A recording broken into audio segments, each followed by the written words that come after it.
Alright, you see this lady I am hugging in this video. She's the reason why I have spent a lot of money this period. Yes, I've spent a lot of money, not just money, time, energy, and everything. Now, I'll give you the story why I had to spend all that money. So I was on TikTok, just scrolling through TikTok. Then I came across this video of kids sitting on the ground to learn in a school, a very dusty ground to learn. If you see their legs, dust and everything. So the video touched me. Why it touched me is because as bad as the area, they decided to still, against all odds, still sit down and learn. Still sit down. It touched me that they are willing to learn. And again, I was so pissed at the government that in 2025, the Nigerian government, this is still happening in Nigeria where children don't have a conducive area to learn. But what can I do? I just said that, you know what, let me reach out to these people, even if it's just to tar the ground and give them a sitting chair and maybe do a roofing for them, right? So I decided to send the handle that posted it a DM. I said, my sister, how are you doing? This video, the video of those kids sitting on the ground to learn really touched me. I would love to come and help with chairs for them to sit on and also create boreholes for them. Please drop your number. Then she said, oh my goodness. Oh my God, thank you so much for reaching out. My God continue to bless you and make you great. Please, these are my numbers. So she dropped her numbers. Now when she sent the numbers, I noticed these numbers are not Nigerian numbers. And I was like, wait a minute. This place is in Ghana. But again, I said, I cannot stop now because it's in Ghana and not in Nigeria. Because Ghanaians are our brothers. We are all in West Africa. Doing something for Ghana is at the same thing as doing it in Nigeria. Right? So I decided to continue. Now, I now told the lady that I will try and find time to come to Ghana. So this message, I sent it to her February 19. Now, in March, she sent me a DM. She sent me a message on WhatsApp. She said, hello, sir. Good morning. I hope all is well with you. Please, sir, I didn't hear from you again. I just said, let me check on you. I said, I am in China. I'll be back in Nigeria. Then I will hit you up and let's plan. Now, instead of coming to Nigeria, I said, you know what, let me just come to Ghana, see this place and know what to do. Right. So when I was planning to come to Ghana, then an emergency came up in Ivory Coast. So I had to pause Ghana to go to Ivory Coast because of the sex trafficking thing. So after Ivory Coast, I had to come down to Ghana. Now, what I didn't know is that this particular place is not in Accra. It is a very far place. So I told her, oh, I am in Ghana. How do I get to where you are? She said the place is called Tamale. Now, me thinking Tamale is when you get to Accra, maybe you just take a car to Tamale. Then I asked her, so how do I get there? She said, sir, please, you take a flight from Accra to Tamale.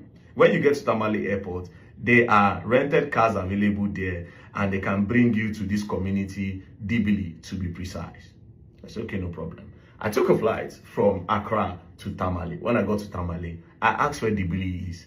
Nobody knew where Dibili is. I was like, this place that nobody knows. That means let's say this place far. Then I called her. I said, this place, people don't know. She said, oh no, it's a community. It's not really, it's just somewhere. It's called Dibili. I said, do you have another landmark? She said, Karaga District. I said, okay, no problem.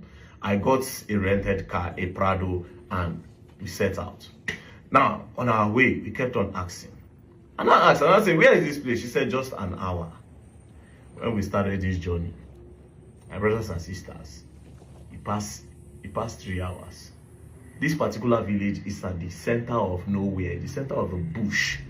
I am pretty sure that a lot of Ghanaians that have lived in Ghana for more than 50 years have never been to that area before in their life.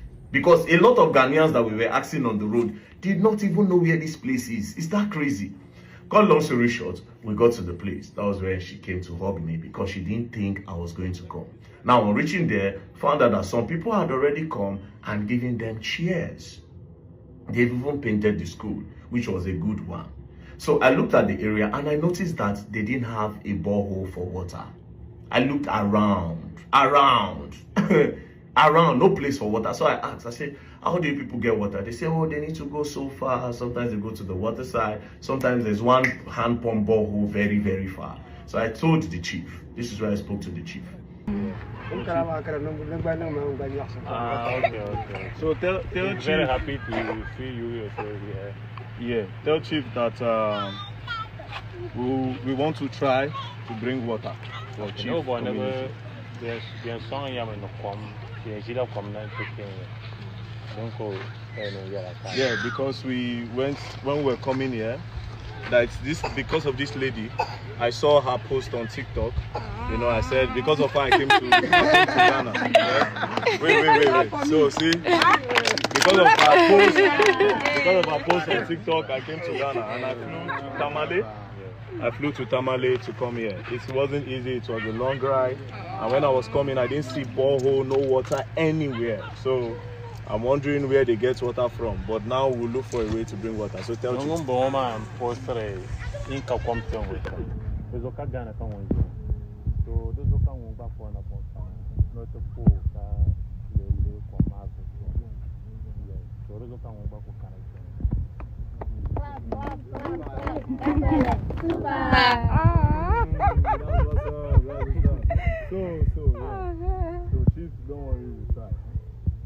I told the chief that we are going to get him boreholes, that I should not worry. We'll try our best to bring borehole there. So I played football with the kids, gave them some money, you know, the people, they won my team, I gave them some money, and then just small thing here and there. And then I asked the lady, I said, so how do you even go to town? She said, going to town is stressful, that she cannot even navigate the area because there's no place that is closer to them. Everywhere is far. To buy anything, you have to go, you have to take transports to go there, and it's very hard for them. So I said, okay, no problem. What do I do? Then I got this idea. Very dark man, continue to be doing like that. God will bless you and give you something that you are not expecting. When that man came to my place, so that community, when that man came there, because of me, so the sheep that I'm here to talk about it. And I was like, huh? Thank you so much. I'm grateful. Yeah, so I got her a motorbike. Yeah, she was so happy. She had texted me countless, sends me a lot of long ass messages. Oh, thank you. Oh, she was even crying that day. She was crying. She said, oh, I'm crying. Well, I also got her an iPhone. I got her an iPhone because I said, I want to be keeping up with these kids. So we need you to be taking clearer videos of these kids. Let us follow up with the story. Now, Ghana, I don't know. These politicians are crazy in Ghana. The politicians in Ghana and the ones in Nigeria, they're almost the same. I swear to God, they're almost the same. How?